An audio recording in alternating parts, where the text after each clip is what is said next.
Bienvenue sur Top Invest, la chaîne des tops d'investissement. Ici, on parle essentiellement d'entreprises de qualité.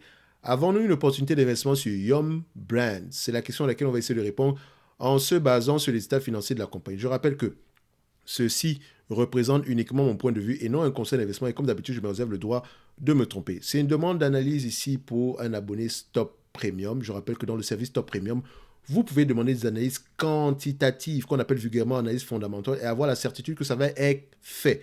En supplément de ça, vous recevez chaque mois 2 notes d'analyse sur des compagnies qui, moi, me semblent sous-évaluées, dont les notes d'analyse sont basées sur la lecture de mes rapports, des rapports financiers ainsi que l'écoute des conférences call. Et pour le nombre de places restantes ici, ok, vous pouvez avoir droit à la formation qui sera disponible ici au courant du mois d'avril, à savoir comment analyser une banque, comment lire les rapports financiers, pas les états financiers. Et c'est le premier volet ici d'une succession ici de formations thématiques. Parce que je crois à une chose, si on doit chaque entreprise s'analyse d'une manière différente, dépendamment des secteurs d'activité. Je ne peux pas analyser une banque comme j'analyse, par exemple, une compagnie dans le segment de la vente au détail. OK? Je ne peux pas analyser Amazon comme j'analyse Apple. Ce n'est pas la même chose. OK? Donc, pas besoin d'aller regarder une formation concernant comment investir en bourse. Franchement, il faut savoir investir dans différentes entités, d'accord? Donc, comment investir dans tel secteur, comment investir ici, là, là, à gauche, à droite. Bref, pour ceux que ça intéresse, le lien est dans la description de la vidéo pour le nombre de places restantes. On continue. Maintenant, pour Yum Brands, on va aller au niveau de la description. Donc, pour ça, je vais aller sur Zone Bourse, un site que j'aime bien, d'accord? Et je répète encore, je n'ai pas de lien d'affiliation. Donc, si j'aime ce site-là, comme d'habitude, hein, le seul lien d'affiliation que j'ai, ce sont mes propres affaires. OK? Que ce soit Ticker, que ce soit Coifin, que ce soit Fastgraph, que ce soit Zone Bourse, je n'ai jamais de lien d'affiliation. Donc, si je vous dis que c'est intéressant pour vous. OK?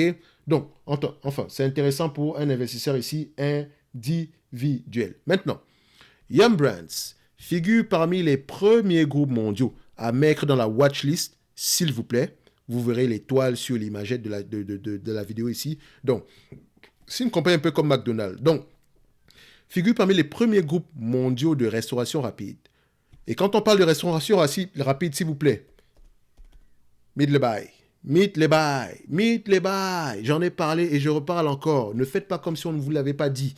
Parce qu'après, il ne faudra pas dire que ah mais Thierry, tu parles d'entreprise ici, je ne la connais pas. C'est pas parce que vous ne connaissez pas une entreprise vous ne la connaissez pas parce que vous n'avez jamais plongé dans le monde des entreprises cotées en bourse profondément.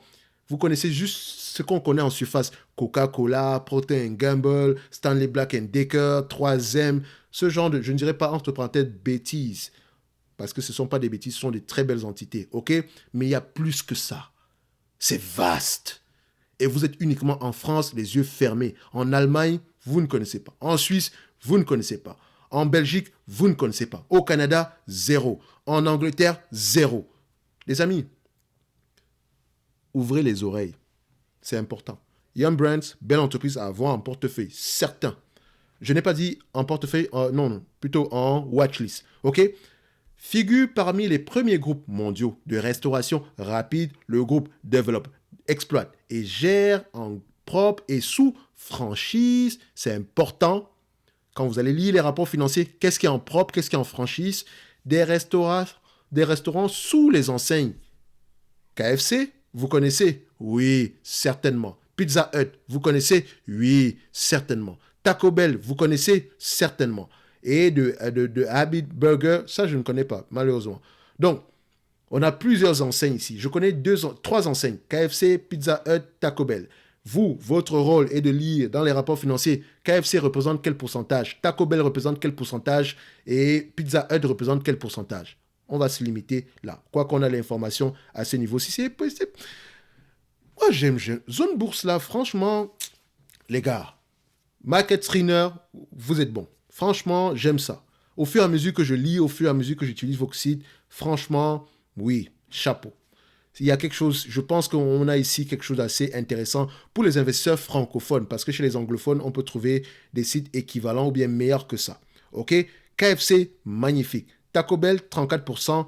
Pizza Hut, 15%. Donc, tu sais une chose, si KFC se passe mal, les revenus vont en pâtir. Si Taco Bell se passe mal, ça ne va pas être bon. Maintenant, à vous de savoir quel est le pourcentage ici en propre et quel est le pourcentage de franchisés. Bref, on revient ici. Ça reste une belle entreprise à avoir dans sa watchlist. Donc, Yum Brands, vu que c'est la première fois qu'on l'étudie, première chose qu'on va regarder, revenus. Croissance et les revenus, stabilité ou croissance. Attention, attention, attention.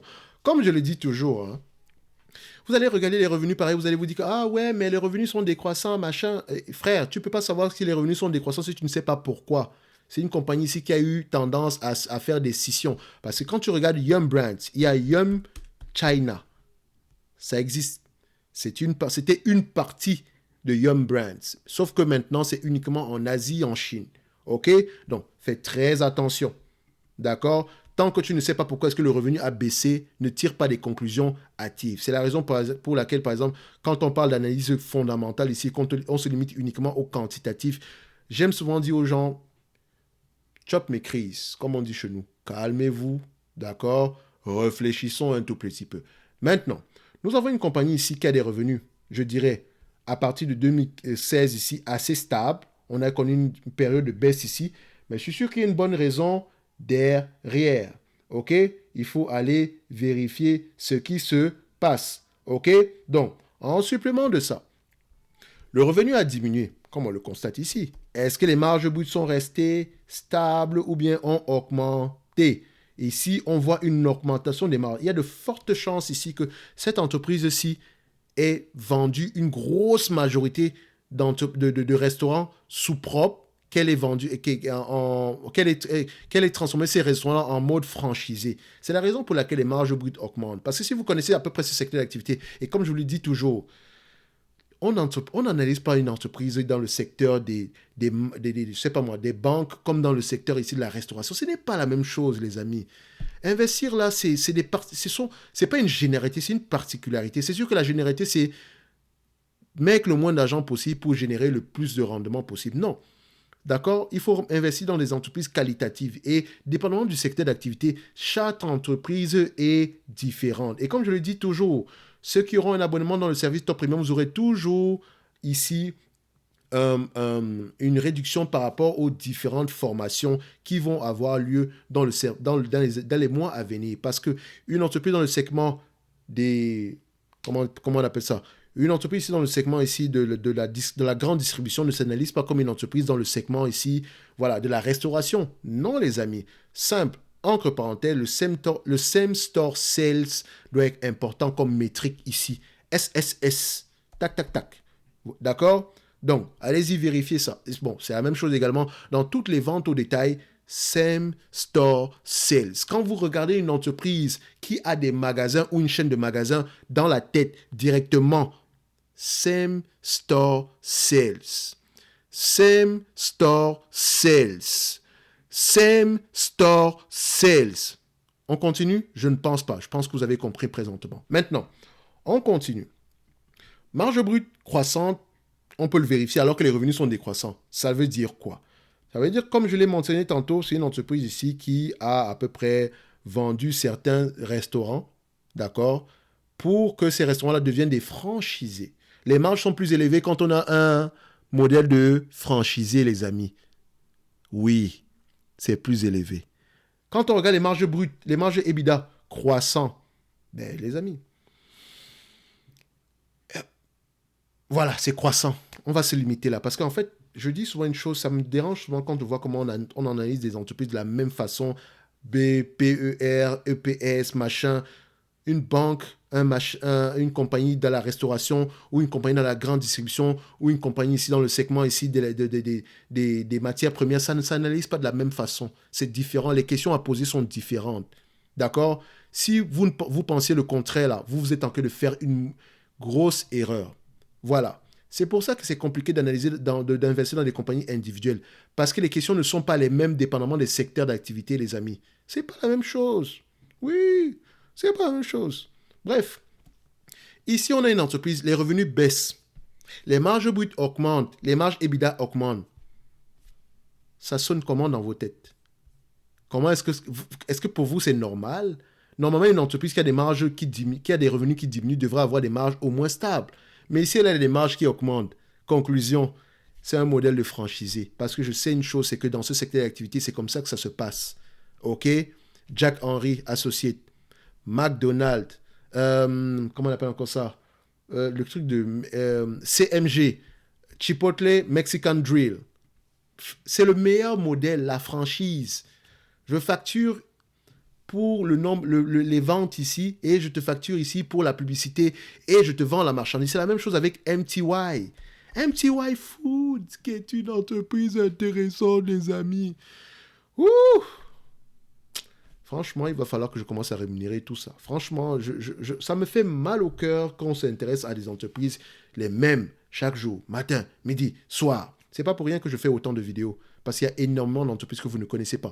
Dans le domaine des francophones, parce que les anglophones, ils connaissent ces entreprises-là. Et ça, on n'est même pas encore arrivé chez les Allemands, ou bien chez les Suisses, ou bien chez les Polonais, ou bien chez les Anglais. Et je ne parle pas des Américains, parce que les Canadiens, comme je l'ai dit, je suis au Canada. Je ne parle même pas souvent d'entreprises canadiennes, alors qu'il y a des...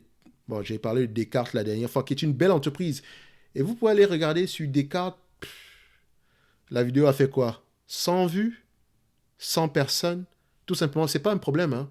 C'est parce que je sais que ces gens-là ne connaissent pas ces entreprises. Quand on va parler de Nexity, quand on va parler de Air Liquide, quand on va parler de LVMH, quand on va parler ici de Total Energy, je sais que ce sont des vidéos qui vont fonctionner. Ou bien si je parle d'Erichbourg, ou bien de Alstom, ou bien de Atos, ce sont des vidéos qui vont très bien fonctionner. Mais cette chaîne-ci n'est pas faite pour faire... Voilà, des vues. C'est une chaîne qui est faite pour vous faire connaître le maximum d'entreprises qualitatives possibles. Voilà. Donc, on continue. Marge brute, marge EBITDA croissante. Est-ce que les net income et les free cash flow parlent le même langage? On vérifie. Tac, tac, tac. On voit ça. Free cash flow, net income, qu'est-ce qu'il raconte ici? On se rend compte qu'on parle à peu près le même langage. OK? Maintenant, en termes de PER, c'est une compagnie qui va se négocier à peu près aux alentours de 20 fois les bénéfices. Et je rappelle tout que le PER est un rendement. Si vous pensez le contraire, désabonnez-vous. Merci. Donc, le PER ici, d'accord, en moyenne de cette compagnie, c'est à peu près 20 fois les bénéfices. Je n'ai pas besoin d'aller voir plus que ça parce que je ne paierai pas plus que 20 fois les bénéfices. Oui, je sais qu'il y a une croissance, etc. Maintenant, la dette nette de cette entreprise, on est au niveau, on est à combien? On a une dette nette aux alentours de 12 milliards. On a un nombre d'actions de combien? On a à peu près aux alentours ici de 287 millions. Donc, elle rachète massivement ses actions parce que la tendance ici également est importante. Oui, vous allez dire que oui, mais la dette nette augmente. Comme quand les gens mentionnent souvent que la dette nette augmente sur AT&T ou bien sur Verizon. Verizon et AT&T ont les moyens de payer cette dette-là. N'oubliez jamais ça. Donc, ici, dette nette aux alentours de 4,7 fois, c'est vraiment limite. Donc, moi, si je suis intéressé par cette compagnie, j'aimerais qu'elle rembourse sa dette.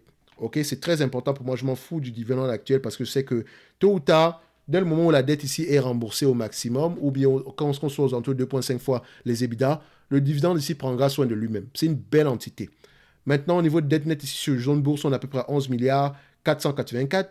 À ce niveau-ci, 12 milliards. Donc, je vais prendre 11 milliards 484. 11, 8, 4, 0.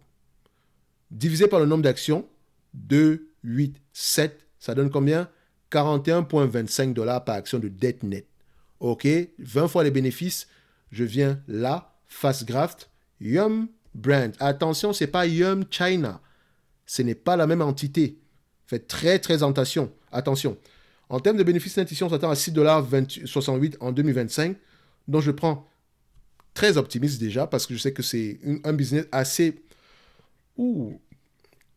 Quand on vérifie, non, moi ici, on peut se dire que c'est pas un business assez prévisible. Hein. Quoique la restauration ici est assez prévisible, mais je pense que c'est plutôt... depuis qu'elle a changé de modèle d'affaires ici, à savoir s'orienter plus vers la franchise, depuis 2018, on va vérifier ici, parce que tout est là dans les chiffres, les amis.